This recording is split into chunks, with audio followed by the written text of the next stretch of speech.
kita itu semangat dari awal sampai akhir itu, insya Allah kalau bisa panen, alhamdulillah bisa menyenangkan.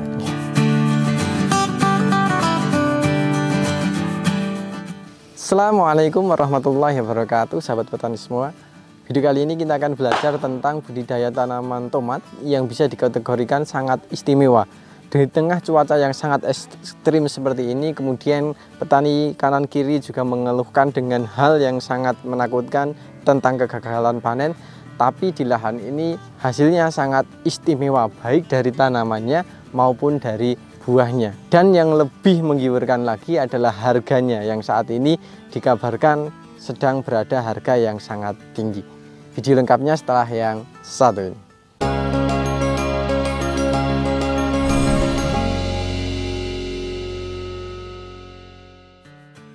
Oke, baik sahabat petani semua, kembali lagi bersama saya Zaki di channel Mitra Petani TV. Seperti yang telah saya jelaskan di awal tadi, kesempatan kali ini kita akan belajar tentang budidaya tanaman tomat. Bisa teman-teman lihat sendiri ya, ini untuk kondisi tanamannya tidak diragukan lagi. Tetapi ternyata tanaman seperti ini tidak begitu diharapkan oleh sang pemilik lahan gitu.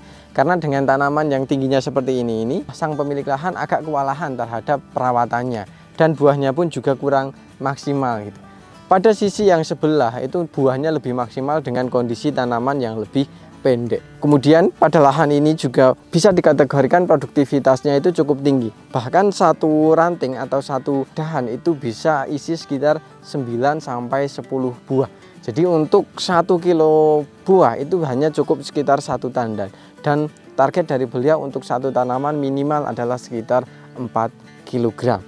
Kira-kira resepnya seperti apa supaya bisa menghasilkan tanaman seperti ini?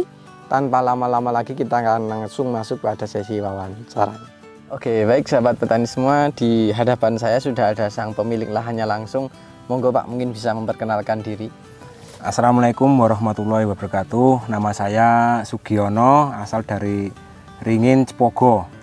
Mas Sugiono yang beralamat di Cepogo, Kabupaten Boyolali ini ya Mas ya? Nggih. Kalau kecamatannya Cepogo? Kecamatan Cepogo. Kecamatan Cepogo, Kabupaten Boyolali. Oke sahabat petani semua, seperti yang saya jelaskan di awal tadi, kesempatan kali ini kita akan belajar tentang budidaya tanaman tomat. Sepertinya ini hasilnya sangat memuaskan Pak. Kalau menurut Pak Sugiono, sudah puas Pak dengan hasil yang didapat?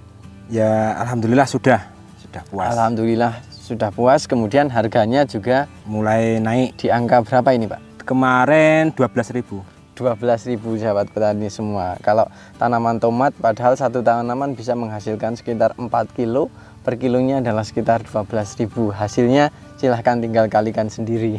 Kalau kita berbicara tentang manisnya pasti semua orang tergiur, tetapi mungkin kita perlu belajar bagaimana untuk mencapai pada titik sampai ini gitu. Untuk yang pertama Pak, untuk varietas sendiri ini adalah tomat jenis apa ini Pak? Candedes. Candedes, varietasnya adalah Candedes. Kemudian kalau untuk jarak tanam sekitar berapa ini Pak? 50 kali 40. 50 kali 40 cm dengan per tanaman ditanam satu tanaman. Satu tanaman. Satu tanaman. Mungkin ada dua, ada yang dua, tapi itu mungkin sulaman atau memang ada yang dua. Ya sulaman, ada yang dua. Ada yang dua itu. Tapi lebih maksimal kalau satu. Maksimal kalau satu.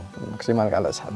Mungkin itu terkait dengan varietas, kemudian jarak tanamnya. Kemudian ini Pak, untuk lahannya, untuk pengolahan lahan pupuk dasarnya menggunakan apa saja ini Pak? Ini saya bawa pupuk kandang sama Ponska, Orea, Dolomit, kali Uradan. Furadan. Oke, jadi menggunakan 5 bahan. Yang pertama adalah pupuk kandang. Kalau boleh tahu Pak, ini untuk kisaran luasan berapa populasi tanaman Pak ini? Ini kurang lebih ya 5.000-an. 5.000-an. 5.000-an. Kemudian kalau untuk pupuk kandangnya kira-kira habis berapa? Habis kisaran 300 karung. 300 karung. Kurang lebih 300 karung. Ponskanya?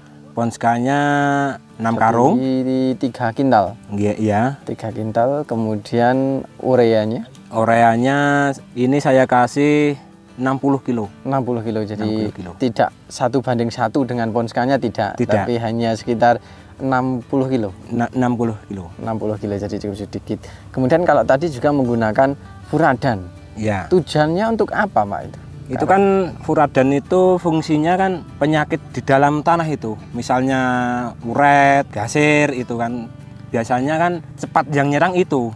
Oke, jadi karena ini lahannya adalah tanah tegalan ya Pak ya. Ya. Jadi hama yang kerap menyerang itu adalah banyak hama tanah, khususnya seperti uret ya Pak ya. Ya. Uret, kemudian ada gasir juga. Ya. Dan itu kita akan kewalahan apabila sudah tanam baru melakukan pengendalian Ya. dan kurang efektif. Makanya sebagai langkah preventifnya adalah memasukkan furadan itu dicampur dengan pupuk kimia. Ya. Jadi furadan yang bentuknya kayak Pasir. pasir ya Pak ya, kayak pasir. yang kayak pasir itu kemudian dicampur dengan pupuk kimia baru nanti ditaburkan.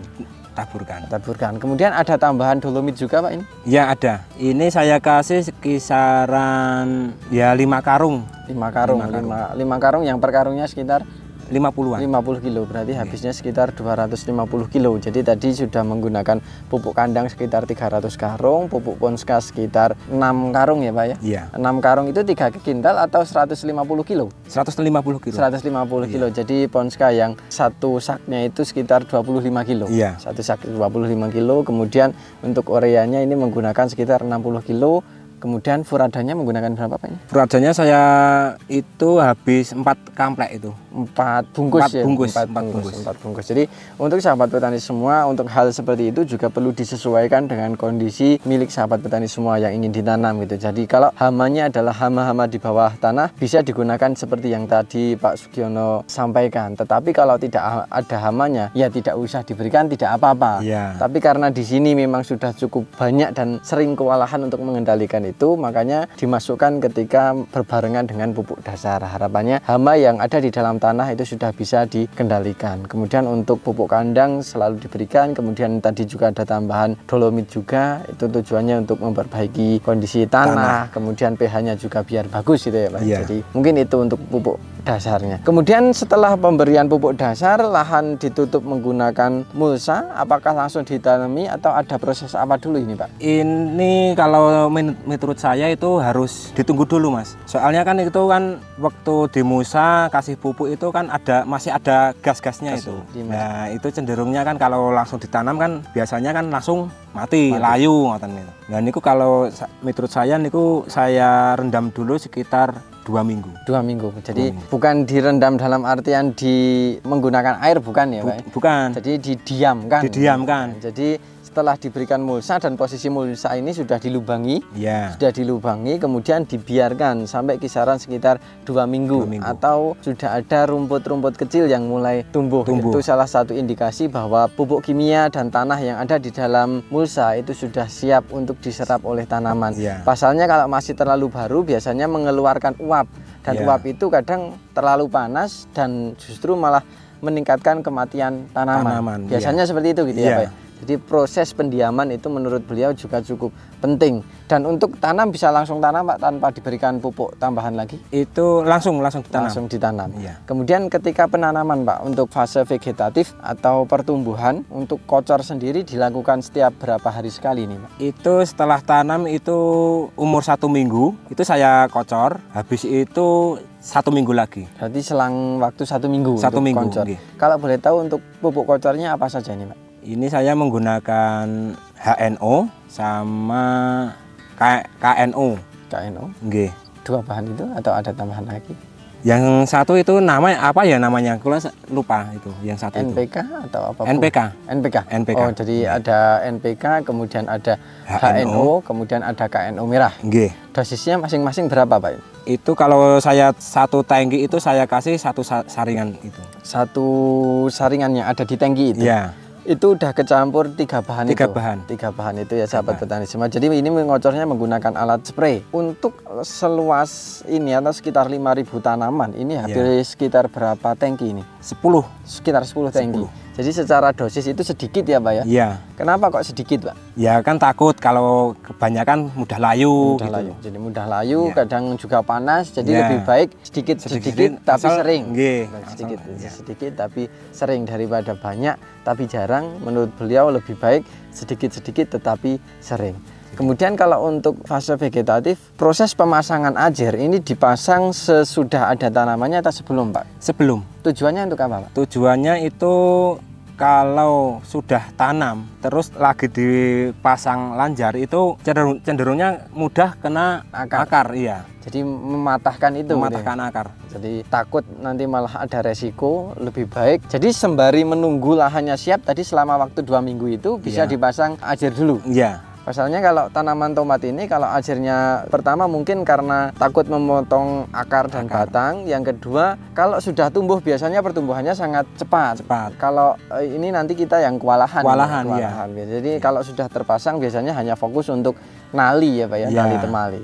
Kemudian itu untuk fase vegetatif. Kalau untuk spray menggunakan apa saja Pak untuk masa pertumbuhan? Masa pertumbuhan itu kalau kocor itu kalau sudah berbunga itu saya berhentikan. Berhenti berarti? Berhenti. Udah tidak dikocor lagi? Udah nggak dikocor lagi. Terus kalau udah itu saya kasih obat jamur sama obat buah, kalsium. Itu aja. Kalau boleh tahu Pak, itu berarti sudah memasuki fase generatif ya Pak ya? Kalau yang fase vegetatif atau pertumbuhan selain dikocor itu juga disemprot? Iya. Menggunakan apa saja Pak? Itu saya membutuhkan kalsium. Kalsium? Sama kalau sudah berbunga saya sama obat buah. Tapi ya, Kalinet itu. Kalau pas pertumbuhan berarti hanya kalsium sama obat jamur atau tidak? Tidak. Berarti fokusnya di kalsium. Iya. Fokusnya di kalsium. Kalau boleh tahu berapa sendok, Pak? Itu saya kasih 3 sendok. 3 sendok setiap 16 liter air dengan interval berapa hari sekali, Pak? 3 hari. 3 hari sekali. Jadi pertumbuhan fokusnya hanya di spray menggunakan kalsium, belum masuk fungisida karena tujuannya adalah untuk melindungi atau mungkin menebalkan daun, dan intervalnya adalah 3 hari sekali. Iya. Ada insektisidanya juga Pak? Ya itu ada. Apa biasanya Pak? Biasanya saya menggunakan tandem. Oh tandem, oke. Fungisida berarti itu Pak? Tandem sama itu loh obat apa tuh? Keriting. Obat ular. Untuk hama itu disesuaikan dengan yang ingin kita kendalikan. Kalau untuk ulat ya nanti bisa menggunakan seperti metomil, kemudian emamectin atau cloviripos atau yang lain lah. Kemudian kalau untuk kutu-kutuan juga bisa menggunakan abamectin, imidacloprid, kemudian amitraz atau yang lain sebagainya lah. Jadi pada intinya untuk hama itu disesuaikan dengan kebutuhan. Untuk fungi beliau memasukkan yang sistemik ya Pak ya. Tadi ada tandem. Kemudian juga dimasukkan kalsium juga. Kemudian kalau untuk fase generatif tadi juga sudah disebutkan menggunakan obat jamur, kemudian juga obat buah. Obat jamurnya tadi menggunakan tandem itu atau ada tambahan? Ada tambahan. Itu kalau obat jamur itu saya menggunakan Mancozeb. Mancozeb yang biru. Yang biru. Mancozeb biru. Kemudian kalau untuk kalsium tetap digunakan? Tetap digunakan. Kalau obat jamurnya berapa sendok Pak biasanya? Kalau cuaca seperti kemarin itu saya kasih 4 sendok. Itu pas ekstrim? Pas ekstrim. Kalau normal? Kalau normal ya 3 sendok. 3 sendok. Kemudian tadi juga mengatakan menggunakan pupuk buah. Tadi juga sudah disebutkan menggunakan Kalinet. Itu dimulai ketika sudah mulai berbuah atau berbunga atau gimana Pak? Itu awal berbunga. Awal berbunga. Dosisnya berapa Pak?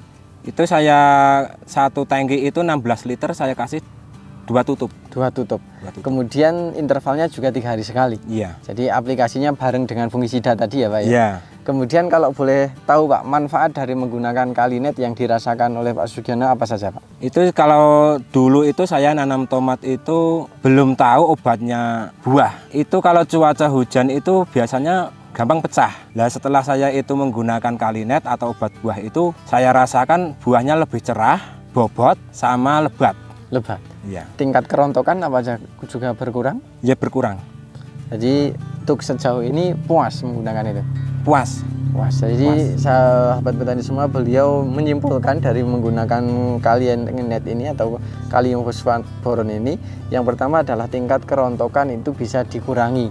Kemudian buahnya menjadi lebih lebat atau lebih banyak, kemudian lebih cerah warnanya, lebih cerah mengkilap. Ini agak sedikit kusam itu karena ada fungisida yang melapisi situ. Tapi kalau itu sudah tidak ada, warnanya itu sangat cerah. Sangat cerah. Jadi sangat bagus, kemudian lebih tebal, dan kalau dulu menurut pengalaman beliau itu lebih mudah pecah. Nah untuk saat ini alhamdulillah masih aman. Dan kalau melihat kondisi tadi beliau mengatakan bobot. Tadi saya lihat di beberapa titik itu ada yang sampai kayak saya sampai patah itu. Jadi kayak keberatan. Jadi kayak kuat karena ini satu tandan itu bisa isi sekitar 9 buah sahabat petani semua. Kemudian satu buah mungkin kisaran bisa hampir 1 on, mungkin kurang sedikit ya Pak ya. Jadi bayangkan untuk satu tandan itu isinya sekilo kurang sedikit dan tandanya segitu. Jadi ada yang sampai patah. Sampai patah itu. Jadi saking beratnya. Mungkin itu beliau menggunakan Kalinet dan alhamdulillah cukup puas, hasilnya juga menurut beliau cukup nyata. Dan ini juga mensiasati karena beliau untuk pengocoran itu berhenti ya Pak ya? Berhenti di fase pembungaan, setelah itu sudah tidak pernah dikocor lagi. Pertimbangannya kenapa Pak? Pertimbangannya ya itu tenaganya itu kurang. Tenaganya kurang dan beliau untuk lebih simpelnya itu jadi via spray ya Pak ya? Menggunakan Kalinet itu dan ternyata meskipun tidak dikocor, alhamdulillah buahnya tetap bisa maksimal. Harusnya biasanya kalau ke nutrisinya kurang buahnya akan kecil, tapi ini beliau bisa menunjukkan untuk buahnya ukurannya masih tetap besar-besar. Besar-besar itu artinya nutrisi yang beliau berikan sudah mencukupi. Oke, dari tanaman tomat ini Pak, mungkin saya bisa banyak belajar dari sini Pak. Yang pertama adalah kondisi lahannya ini sangat rajin. Kemudian bagian bawah ini memang dihabiskan Pak? Itu saya habiskan. Tujuannya untuk apa? Tujuannya kan cuaca kemarin tuh sangat ekstrim Mas. Jadi kalau saya habiskan itu kan otomatis yang di bawah ada sinar. Lebih mudah perawatannya, obatnya lebih hemat. Lebih hemat itu ya, karena ngirit itu. Dan yang dipangkas ini adalah daun-daun tua ya Pak. Daun-daun tua. Berarti ketika memangkas ini apakah sudah buah atau buahnya sudah besar atau gimana Pak biasanya? Sudah besar ya, sudah menjelang petik ini baru dipangkasi. Kalau masih terlalu kecil ya juga nanti mungkin bahaya gitu. Tapi karena ini masih udah berbuah dan ini sudah mulai petik, sudah bisa mulai dikurangi. Jadi dimulai dari bagian bawah. Kemudian pada bagian atas ini juga dilakukan topping atau pangkas pucuk. Tujuannya untuk apa Pak? Itu biar buahnya itu bisa stabil. Kalau bisa itu kan dari bawah sampai atas kan bisa stabil. Ya, ukurannya stabil gitu. Jadi kalau tidak dilakukan topping itu biasanya akan terus tumbuh. Nah itu kan buahnya kan kecil-kecil tapi banyak itu loh. Jadi kalau tidak dilakukan topping ini tanaman ini akan terus tumbuh ke atas dan buahnya itu nanti jadi tidak seragam. Biasanya akan kecil. Karena yang harusnya fokus pada pembuahan dia masih fokus di pertumbuhan. Nah, dengan memangkas pada bagian atas itu akan menghentikan proses pertumbuhan dan akan lebih fokus pada pembuahan. Tanaman tomat kalau buahnya terlalu banyak juga kurang bagus karena nanti nutrisinya juga harus banyak. Kalau nutrisinya tidak mencukupi malah buahnya akan kecil-kecil. Kemudian dari jarak tanam juga apakah ada pengaruhnya Pak? Ya ada pengaruhnya. Kalau bisa itu ya 50 kali 50 itu aja. Minimal 50 kali 50. Ya minimal 50 kali 50. Tujuannya kan kalau cuaca seperti ini kan harus kena sinar matahari, terus kalau ada kabut insya Allah akan hilang, mudah hilang atau itu. Jadi sahabat petani semua, untuk tanaman tomat sebenarnya untuk tanaman yang diambil buahnya pun hampir seperti itu gitu. Jadi jangan terlalu senang dengan kondisi daun yang terlalu banyak karena seperti ini dia juga memerlukan pencahayaan yang bisa maksimal gitu. Karena di sini ada yang di jarak tanamnya agak terlalu rapat, tanamannya memang lebih tinggi, daunnya lebih lebat, tapi buahnya lebih bermasalah. Jadi buahnya nanti akan lebih kecil, kemudian warna memerahnya itu menjadi lebih lama, waktu panennya agak menjadi lebih mundur. Jadi dampaknya adalah di buahnya yang kurang maksimal. Kalau ini tingginya sedang, tidak tinggi banget, tapi buahnya bisa dikategorikan cukup stabil. Mungkin itu sahabat petani semua yang bisa kami sampaikan pada kesempatan kali ini. Sebelum kita akhiri mungkin ada pesan yang ingin disampaikan untuk sahabat petani semua Pak Sugiana? Kalau pesan saya kalau mau bertani tomat, intinya jangan mudah menyerah dan kita harus berusaha. Kalau soal harga itu yang menentukan pasar. Kalau kita itu semangat dari awal sampai akhir itu insya Allah kalau bisa panen alhamdulillah bisa menyenangkan. Tujuannya adalah merawat dulu biar sampai panen. Kalau masalah harga itu nurut pasar. Jadi pada intinya itu kalau petani mungkin lebih baik fokusnya hanya menanam ya Pak ya. Kalau untuk masalah harga ya ikut pasar. Karena kita tidak bisa mengambil kendali gitu. Tapi semoga dari yang kita tanam itu harganya juga pas. Seperti beliau ini alhamdulillah saat ini mungkin kanan kirinya juga tidak bisa sebagus beliau karena mengingat cuacanya cukup ekstrim. Di beberapa daerah saya juga mendapatkan keluhan dari petani untuk musim ini memang sangat ekstrim. Maka wajar saja kalau panennya sekarang harganya cukup tinggi. Dan untuk menghasilkan buah yang seperti ini pun juga tidak bisa instan. Kita tetap harus terus semangat terus. Kemudian dari awal itu mungkin sudah ada hambatan. Terus kita tetap jangan mudah menyerah. Silahkan terus digeluti supaya intinya fokusnya adalah kita panen sebaik mungkin gitu. Masalah harga itu bonus. Mungkin itu sahabat petani semua yang bisa kami sampaikan pada kesempatan kali ini. Sebelum saya akhiri, saya akan mencoba menyimpulkan dari apa yang telah kita bahas. Yang pertama, ini adalah tanaman tomat yang ditanam di daerah Boyolali. Kemudian untuk lahan dasarnya ini menggunakan beberapa bahan, diantaranya adalah pupuk kandang, pupuk kimia menggunakan Ponska, kemudian ada ureanya, kemudian dicampur dengan insektisida, karbofuran atau furadan. Ini tujuannya adalah untuk menghambat serangan hama karena sangat banyak hama yang ada di bawah mulsa. Jadi untuk sebagai langkah preventif beliau memasukkan insektisida itu di awal. Kemudian masih juga ditambahkan dengan dolomit, tujuannya adalah untuk menjaga pH. Kemudian setelah dibentuk bedengan, lebih baik dilakukan sistem pendayungan atau pendiaman. Minimal adalah sekitar 2 minggu atau menunggu supaya rumput kecil itu sudah mulai tumbuh. Kalau tidak dilakukan pendiaman, biasanya tanah itu belum siap karena pupuk atau tanah itu biasanya melakukan penguapan dan uapnya itu sangat panas, dan itu perlu dihindari. Dengan proses pendiaman itu nanti adaptasi di awal itu akan menjadi lebih cepat atau lebih baik. Kemudian untuk perawatan, beliau menganjurkan untuk pemasangan ajir itu sebaiknya sebelum penanaman karena nanti kita akan kewalahan kalau sudah tanamannya besar. Kemudian untuk perawatan fase vegetatif untuk kocor beliau menggunakan 3 bahan. Di situ ada HNO, kemudian ada KNO merah, kemudian ada NPK. Dosisnya adalah sekitar 1 sarangan atau mungkin sekitar 1,5 gelas lah mungkin kalau mudahnya itu untuk setiap 16 liter. Anjuran dari beliau untuk ngocor tidak usah terlalu banyak, sedikit-sedikit saja tapi sering. Beliau menggunakan interval setiap 1 minggu sekali sampai fase pembungaan atau memasuki fase generatif.